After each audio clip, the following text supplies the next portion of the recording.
So now you're moving out of your parents' house. I mean, at this point, you should probably have a job. And then if not, you're transitioning into a new job or something like that. What's been your transition from not only moving to a different state, but moving to a different job and the whole process of like applications, interviews, everything like that? Actually, I guess one thing I forgot to mention is if you're out of state buyer, so if you're moving from one state to another state and you're getting a loan in that state, you're actually going to need to already have a job lined up in that new state Mm. with a job offer. So what you're going to have to be doing is during that whole process, you're going to have to start interviewing for jobs in that new state and let them know, hey, you're moving here. You'll be here in whatever date. And you're going to have a job offer to be able to close on that loan. So that's one of the most challenging things too, because you have to find a job. Sometimes it takes a few months to find a job. So if it does take a few months to find that job, that loan process just gets extended more and more. And when you move to a new state, I mean, you're taking everything with you, and you have to still unpack. But then in the back of your mind, it's like, well, next Monday I have to go to work already. You're still unpacking everything. You still want to unpack. You still have to unwrap everything. You're like, shoot, like tomorrow I have to go to work already. Mm. Like in a whole new job and a whole new atmosphere, and you don't know.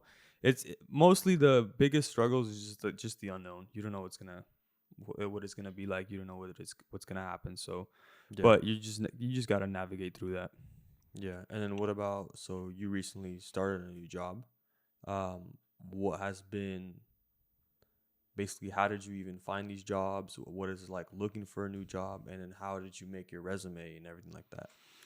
Dang, we're going that deep.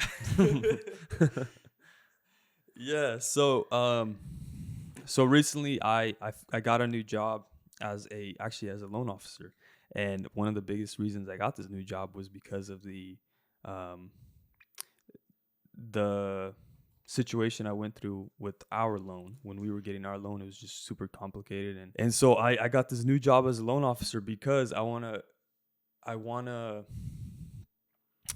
treat people or show people the loans in a way as I wanted to get them when I was looking for a loan, or I want to explain the process to everyone, or explain the pros and cons of everything as how I wished people explained it to me when I was going through that loan.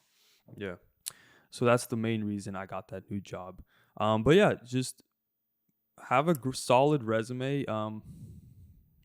Just look up YouTube how to build a good resume. Basically, all you need is just your contact info, your name, phone number, email. Experience is the biggest thing. Just have all your experiences on them, whatever Mm. jobs you worked before. And that's pretty much it. That's all that's on my resume. Honestly, people put skills on their resume. I don't include that. I say that in the interviews, and then people put references on their resume. I only do that, so I don't have that on my personal resume. I only have that when they ask for it. Mm. But yeah, experience is the most important thing to have on your resume. And then what about when you do get offers for a job?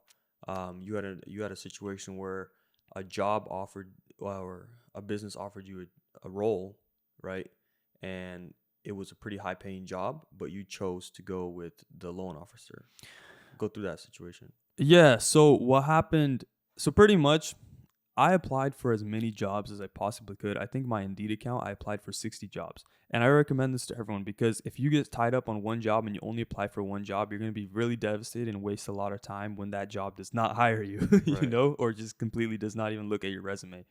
So apply to as many jobs as possible. And what ended up happening was I got a lot of interviews and a lot of people actually accepted me for the position.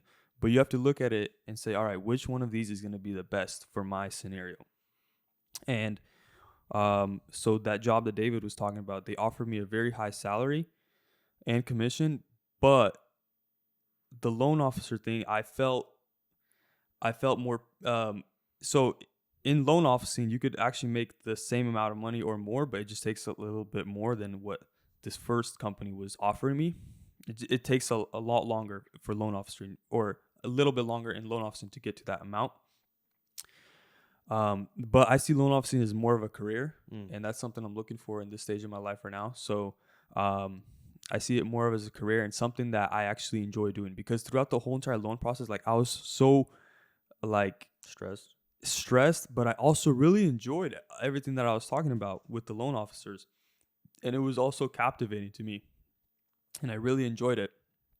So that's something. So what you should look for is something you also enjoy and actually have an interest in, and um, and have a why. So why I just gave you the why of why I'm going to into loan officing was because the experience that I experienced myself and the situation that I went through, Mm. and to provide people that are going to go through the same loan officing or loan process. I want to give them the same quality of service that I wish I would have gotten. So that's my why. So when you're looking for a career, you have to have a why in that career too, something that always motivates you or something that you're always focused on achieving in that in that career. So that's why I chose that job over the other job that David was talking about, because in the other job, sure, I would have been making more money right now, like starting off, but there was no why. It would have been just strictly solely on the money. That's Yeah. it. And I didn't want that to be my decision maker, was not the money. Yeah, that's good.